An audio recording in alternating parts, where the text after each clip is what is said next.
네, 기자수첩 다시 들어왔습니다.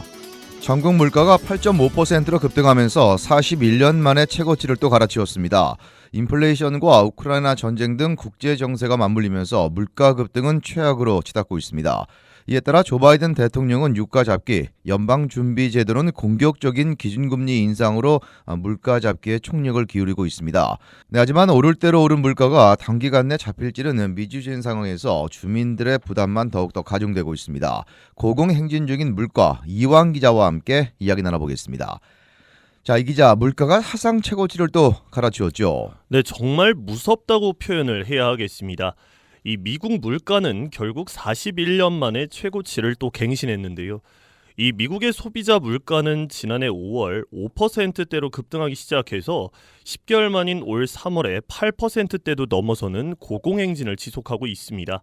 이 미국의 소비자 물가는 3월에 1년 전에 비해서 8.5%나 급등한 것으로 연방노동부가 발표했습니다. 이는 올 들어 1월에 이 7.5%, 2월에 7.9% 상승보다 더 가파르게 급등하고 있음을 보여주고 있는데요. 이 레이건 대통령 시절이었던 지난 1981년 12월 8.9%를 기록한 이후에 41년 만에 최고치입니다. 자, 이 기자, 그렇다면 품목별로는 어떻습니까? 네, 이 가솔린 가격이 가장 급등했다고 볼 수 있겠습니다. 이 전국 가솔린을 비롯한 에너지 가격은 미국의 전략 비축유 방출로 소폭 내림세를 타고 있지만 이 1년 전에 비하면 여전히 32%나 올라 있습니다.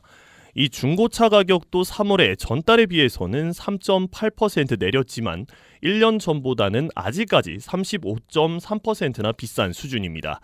이 전체 교통비는 전년보다 7.7% 더 쓰고 있고요.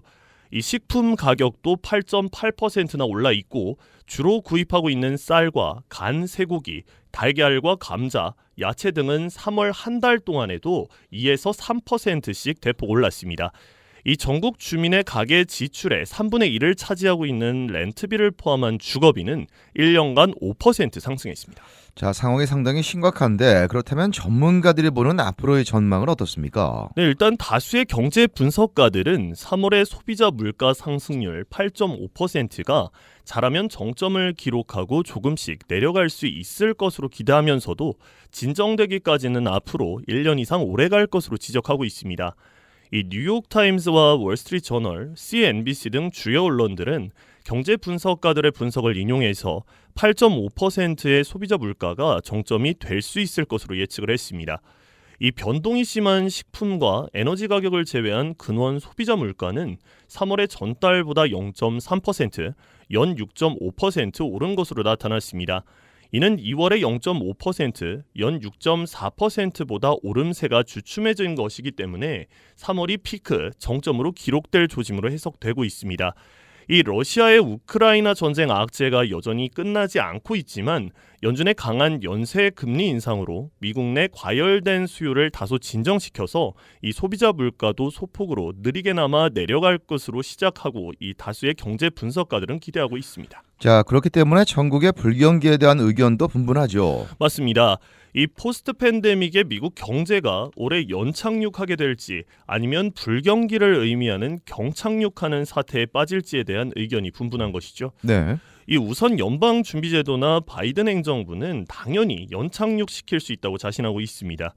이 연준은 3월에 시작한 기준금리 인상에 가속도를 내서 5월 초에는 보다 공세적인 0.5포인트 금리 인상을 단행하는 동시에 평년보다 2배인 9조 달러로 불어난 자산을 한 달에 950억 달러씩 줄이는 긴축에 착수합니다. 이 비싸지는 금리로 돈을 덜 빌리고 덜 쓰게 되면 이 수요를 억제시켜서 물가를 다소 진정시킬 것으로 내다보고 있는 것이죠. 이 연준은 올 한 해 기준금리를 2.5%까지 올려서 현재 소비지출 물가지수인 PCE로 6.4%인 물가를 올 연말에는 4.7%까지 낮추고 내년 말에는 목표치 2%에 가까운 2.3%로 안정시킬 수 있다고 예측해놓고 있습니다. 이 연쇄금리 인상으로 소비 과열이 둔화시키면 이 수요 공급 불균형을 서서히 해소하기 시작하고 돈 쓰기 주저하는 소비자들을 끌어들이기 위해서 사업체들이 가격을 내릴 것이기 때문에 이 물가를 진정시킬 수 있다고 연준은 계산하고 있는 것이죠. 이 동시에 11개월 연속 40만 개 이상씩 늘리고 있고 사람을 구하는 잡 오프닝이 1130만 개인데 비해서 실업 인구는 630만여 명으로 500만 개나 남아도는 등의 이 강력한 고용시장으로 연쇄 금리 인상에도 불구하고 급속한 소비 냉각, 이에 따른 불황이나 불경기는 피할 수 있을 것으로 연준은 기대하고 있습니다. 연쇄 금리 인상으로 주택 모기지 이자율이 10년여 만에 처음으로 5%를 넘어서 모기지 신청이 전년에 비해서 41%나 급감했지만 2007년과 같은 묻지마 모기지 융자가 없다는 점에서 주택시장 붕괴, 금융위기, 불경기로 악화되지는 않을 것으로 예상되고 있습니다. 자, 그런데 미국 내에선 이 같은 최악의 상황을 피할 수도 있겠습니다만 국제 정세로 인해서 불경기는 피할 수 없다, 이런 전망도 나오고 있죠. 그렇습니다. 이 상당수 경제 분석가들은 연준을 비롯한 정책 당국이 수요는 조정할 수 있어도 이 중국과 러시아 때문에 발생한 공급난에는 아무 일도 할 수 없기 때문에 올해 미국 경제가 경착륙해서 불경기를 피할 수 없을 것으로 경고하고 있습니다. 이 윌리엄 더들리 전 뉴욕 연방은행장 등 이 상당수 경제 분석가들은 미국 경제의 불경기가 거의 불가피하다고 경고했습니다. 이 연준의 연쇄 금리 인상과 긴축으로 물가를 어느 정도 진정시킬 수는 있어도 이 중국과 러시아가 초래하고 이 컨테이너와 트러커 부족 등 미국 내부 요인이 겹친 공급 대란은 조기 해결할 수 없는 상황입니다. 즉 물가도 못 잡고 소비와 성장, 고용과 투자를 모두 위축시켜서 이 경기 침체로 악순환된 위험이 경고됩니다. 여기에 전년에 비해서 40%나 급등한 미국 내 가솔린 가격, 연쇄 금리 인상으로 모기지, 신용카드 이자율이 모두 대폭 오르고 있기 때문에 이 주민들이 생활고에 시달리면서 이 지갑을 닫거나 외식, 운전, 여행부터 줄이기 시작했습니다. 이 연쇄 금리 인상으로 수요를 억제시켜도 공급난이 지속되면 물가 급등은 잡을 수 없고요. 이 주민들 소비와 사업체 투자만 위축시키고 고용 시장마저 흔들리게 한다면 미국 경제가 올해 경착륙, 불경기에 빠질 위험을 안고 있다는 경고인 겁니다. 네, 주민들이 지갑을 닫고 있다고 했는데 그렇다면 어느 정도나 이런 상황이 벌어지고 있습니까? 네, 이 경제 전문 CNBC의 설문조사 결과 전국 주민들의 76%는 40년 만에 물가 급등을 우려하고 있다고 답했습니다. 이 응답자의 37%는 매우 우려하고 있고 39%는 다소 우려하고 있다고 밝혔는데요. 특히 국민들의 81%나 올해의 경기 침체를 겪을 것으로 걱정하고 있다고 대답했습니다. 앞서도 이야기했지만 전국 주민 다수는 40년 만에 물가 급등, 러시아의 우크라이나 침공에 따른 유가 폭등에 이어서 연준의 연쇄 금리 인상 등으로 미국 경제에서 불황, 적어도 경기 둔화는 피할 수 없을 것으로 우려하고 있는 것으로 분석됩니다. 이에 따라 소비자들은 불황 조짐을 고려해서 씀씀이를 줄이기 시작한 것으로 응답을 했는데요. 이 응답자의 과반을 넘는 53%는 외식을 줄이고 있다고 답했고 이 39%는 천정부지로 치솟은 가솔린 가격 때문에 운전을 덜하고 있다고 밝혔습니다. 이 응답자의 35%는 매달 내는 신문 등의 구독을 취소했다고 답했고 32%는 브랜드 제품을 일반 상품으로 바꿨다고 밝혔습니다. 이 29%는 여행이나 휴가 계획을 취소했다고 응답했고요. 이어 자동차 구입을 연기했다는 의견이 22%, 내 집 마련을 늦췄다는 여론은 15%로 나타났습니다. 이 CNBC는 전국 경제의 70%나 차지하고 있는 주민들의 소비 지출에 여파를 미칠 3대 지출 축소는 외식과 운전, 여행 줄이기라고 지적했습니다. 미 소비자들의 이 같은 대응은 40년 만에 물가 급등에서도 이 가솔린 가격이 38%나 폭등해 있고 식품 가격은 7.9%, 렌트비 등 주거비도 4.7%나 올랐기 때문으로 분석됩니다.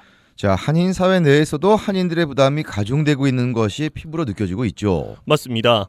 이 취재차 마트에서 한인들을 만나서 물어보면 정말 물건 사기가 두려울 정도라고 말합니다. 이 한인들은 유제품과 채소, 과일, 심지어 통조림까지 가격들이 다 올랐다고 말하고 있는데요. 네. 이게 각각의 물건들로 보면 몇 센트, 많게는 몇 달러 올랐다고 볼 수 있겠지만 이것이 장을 보고 나서의 가격을 보면 이전과 상당한 차이를 보이고 있습니다. 이 평소 한 주치 장을 100달러 선에서 본다는 한 한인은 이제는 100달러로는 가족 3명이 먹고 쓰는 데는 부족하다고 말했습니다. 이 사실 장을 보는 가격은 주민들의 주머니 사정을 가장 잘 보여주는 것인데 그만큼 물가가 올랐다는 것이죠. 또 직장인 A씨는 이제 차를 몰기가 무섭다고 말합니다. 이 세단을 타는 A씨는 보통 2주에 한 번 100달러에서 150달러 정도 가솔린을 넣는데 사용해 왔다고 밝혔습니다. 하지만 가솔린 가격이 천정부지로 치솟은 현재 같은 가격으로 가솔린을 주유하면 이 주유되는 양이 현저하게 줄었다면서 길에 돈을 뿌리는 대신에 외출을 줄이고 있다고 했습니다. 이렇게 인터뷰에 응한 한인은 소수에 불과하지만 지금 모두가 겪고 있는 상황이라고 볼 수 있겠습니다. 이 때문에 한인들은 물가가 잡히지 않으면 장기간 같은 상황이 지속될 수 있다는 생각에 우려가 더한다고 밝혔습니다. 자, 그렇기 때문에 조 바이든 행정부와 연준은 물가 잡기에 보다 총력을 기울이고 있는 모습이죠. 그렇습니다. 조 바이든 대통령은 무엇보다 유가 잡기에 올인하고 있고요. 이 제롬 파월 연방준비제도 의장은 더 공격적인 기준금리 인상으로 전반적인 물가 잡기에 나섰습니다. 이 우선 조 바이든 대통령은 지난 12일 아이오와주에 있는 옥수수에서 추출하는 에탄올 생산 공장을 방문해서 이 여름철에 금지해온 에탄올 15% 함유 가솔린을 판매 허용하는 조치를 발표했습니다.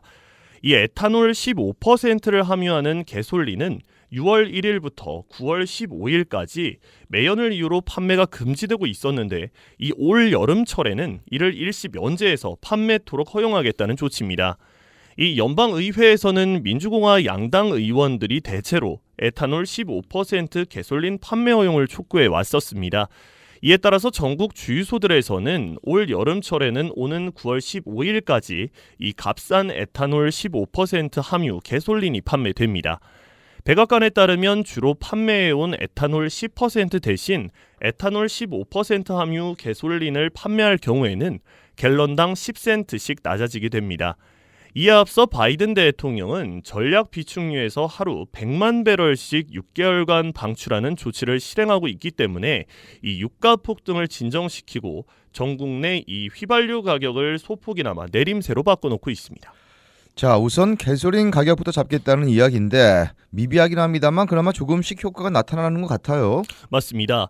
이 전국 가솔린 가격은 러시아의 우크라이나 침공에 따른 국제유가 급등으로 이 3월 11일에는 갤런당 4달러 33센트까지 치솟았다가 4월 12일 현재는 이 4달러 10센트까지로 내려갔습니다.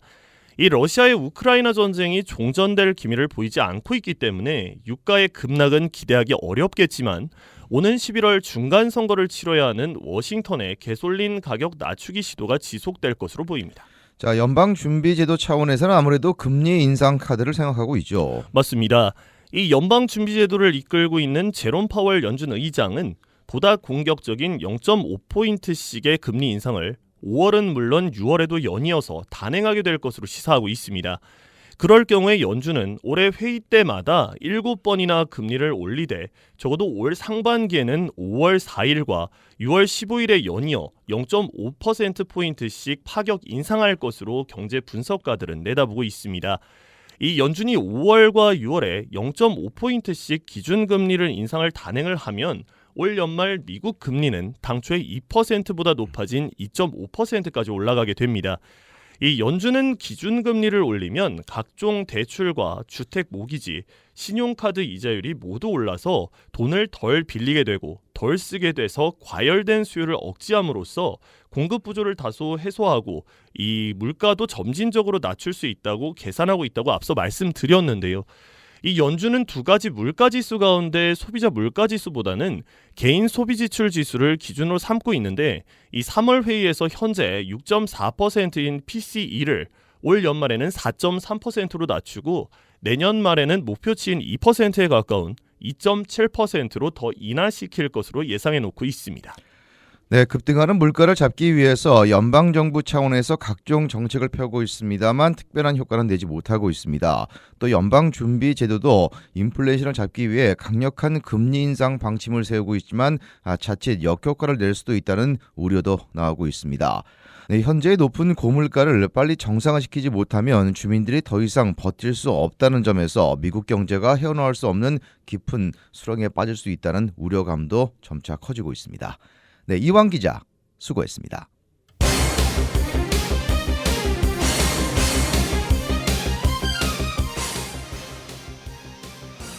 이번 주 기자수첩은 여기까지입니다. 건강하고 편안한 주말 보내시기 바랍니다. 지금까지 기자수첩 진행의 김준재였습니다. 감사합니다.